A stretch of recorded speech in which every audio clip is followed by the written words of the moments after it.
Şimşekleri çakmak mı? Şimşek çakacağım. Çakıl. Çakıl. Çakamadım. Çekmek istiyordum. Ama şimşek çakmıyor. Haydi şimşek çak. Çakıl. Matias Cadı Avcısı. Ondan sonra Nina'ya aşık oluyor. Sanırım Nina için kendi ülkesinden vazgeçiyor. Yani öyle bir duruma düşüyor. Ve Nina'yı tercih ediyor. Nina'yı tercih ettikten sonra da Nina'nın başına bir şeyler geliyor. Nina kurtuluyor. Matias kurtulamıyor. Onların ilişkisinin tekrar düzelmesini falan ileride düzelecek büyük ihtimalle ilişkiler diye düşünüyorum. Şu an Matias Nina'yı öldürmeyi falan çalışıyor ama herhalde düzelirler. Kez benim en sevdiğim karakter tipi. Yani görmekten ve varlığını bilmekten çok keyif aldığım bir karakter tipi. İnşallah ölmez. Lütfen ölmesin. Yani umarım ölmez. Bilmiyorum. Ölme. Kez. Ölme lütfen. İnej de ölmesin. Ölmesinler yani. Ölmelerini istemiyorum. Bu hissi en son ne zaman hissetmiştim? Attack on Titan izlerken her bölüm birinin ölmemesi için dua ediyordum. Yarın görüşürüz. Bıy bıy. Dışımı sayısam dışarı yürüyüşe çıkmaya karar verdim.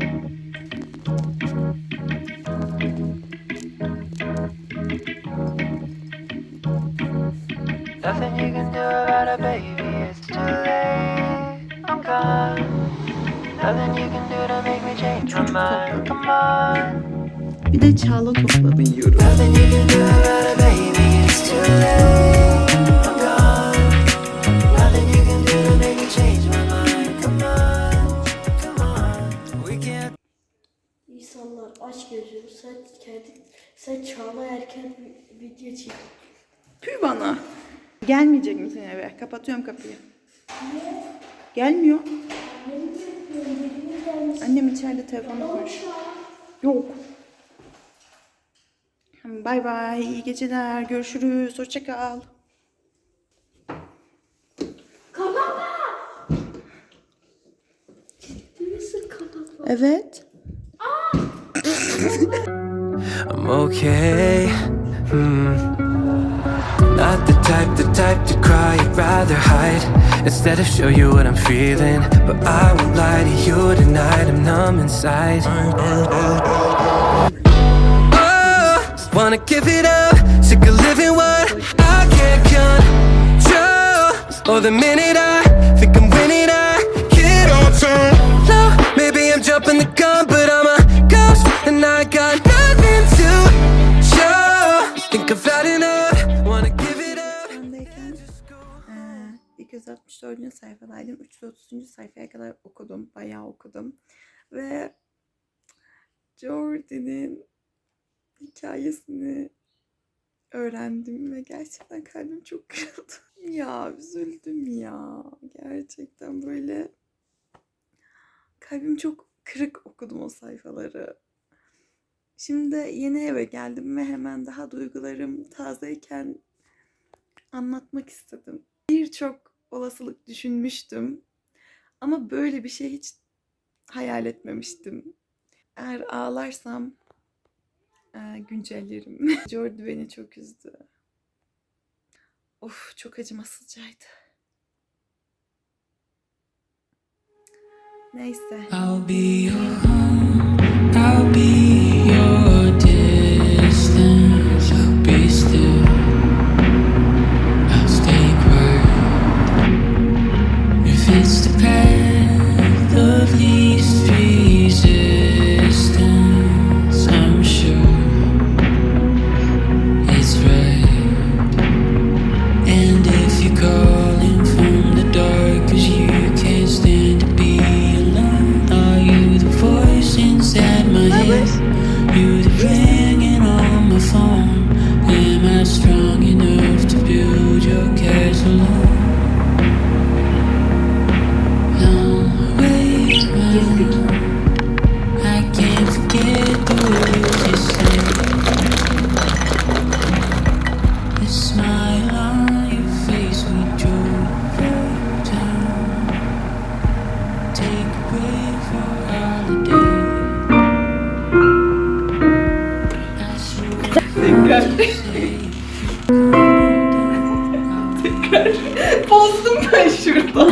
Al tekrar. Uyduruyorum. Uyduruyorum. Ben ablamdan iyi Karıştırıyorum şurayı ya. Niye böyle oldu?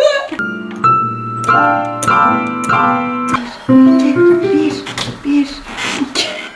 Serdar şunu yapınca bana uyuz oluyor.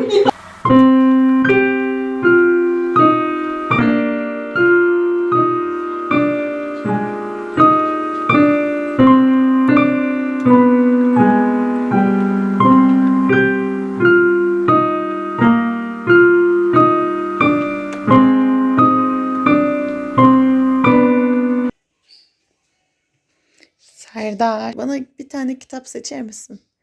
Bunların hepsi- Kitabımı niye kapattın? Ya zaten ilk sayfadaydın ya. Hayır, ikinci. Ama ikinci sayfadaymışsın işte.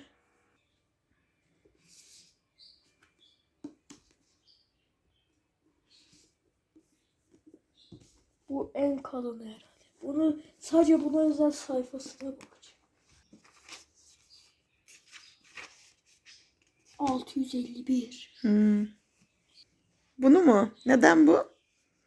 Kapağı hoşuma gitti. Bir de adı garip. Adına baksana. Adına parmağını süt. Evet. Hiç konularına bakmadın seçerken. Sadece dış kapağına bakıp mı seçtin? Evet, güzel. Bence Tamam. bu iyi. Tamam. Bu da. Tamam. Ver. Bir daha söyle. Ben de bunu okuyayım. Tamam.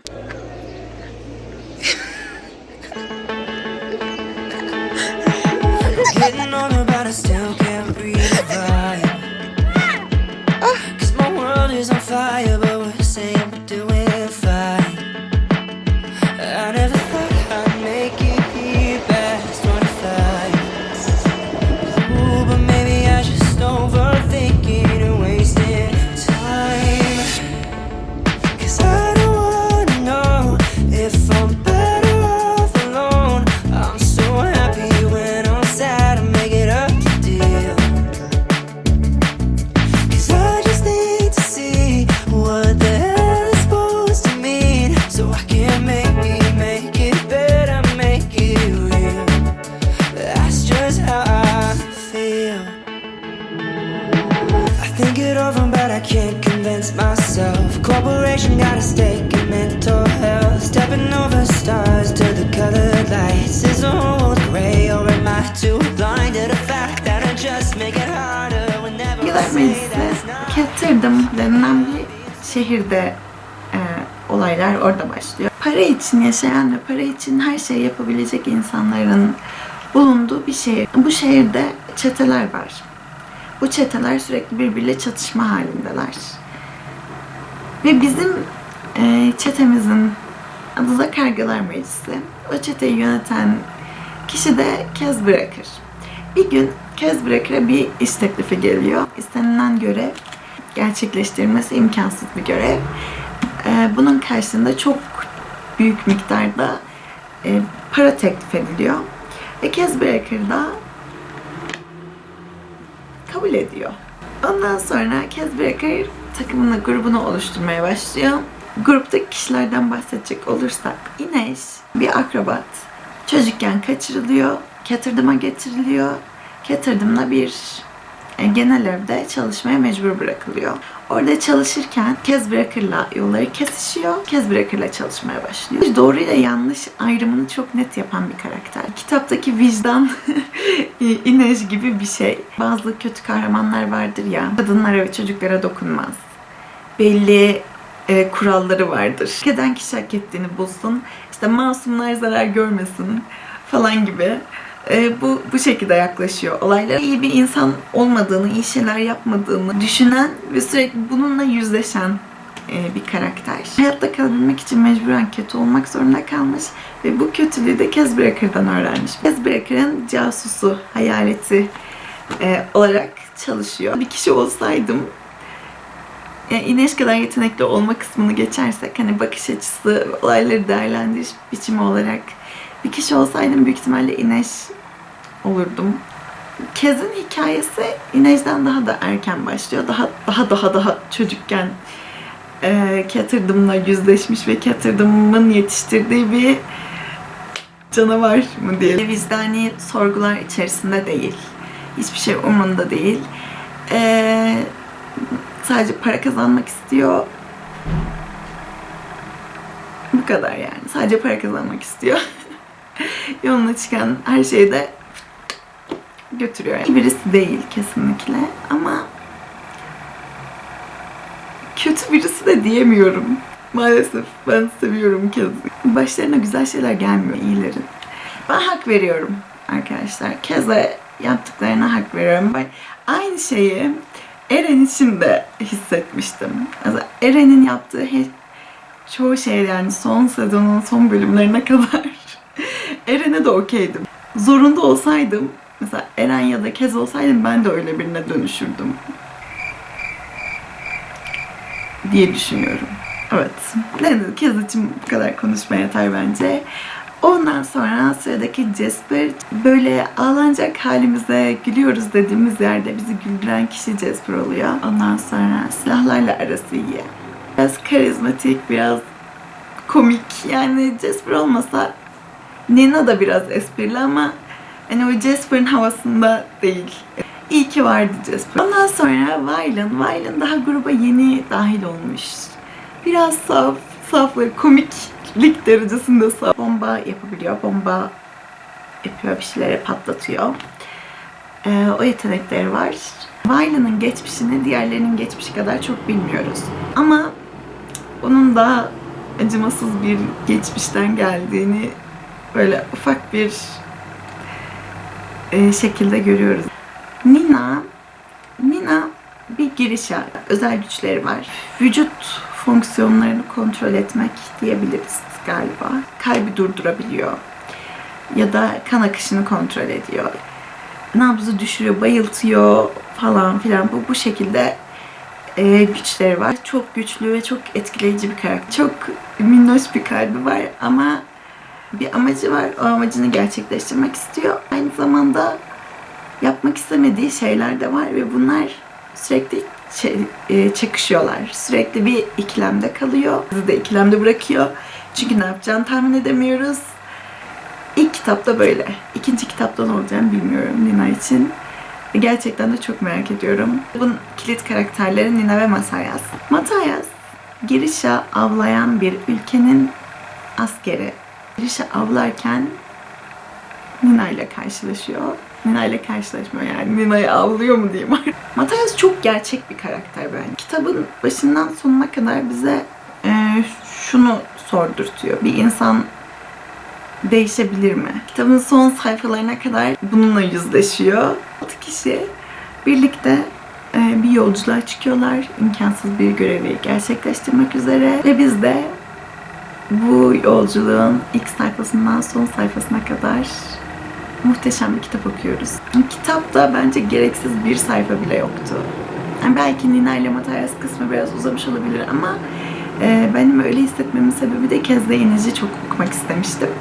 Karakter seçimleri, karakterlerin bu kadar farklı, hepsinin bu kadar farklı olmasına rağmen her bir farklılığın, her bir özelliğin birbiriyle bağlantılı olması ve böyle bir zorlama değil de gerçekten akıcı bir şekilde gitmesi falan, yani iyi bir kitaptı.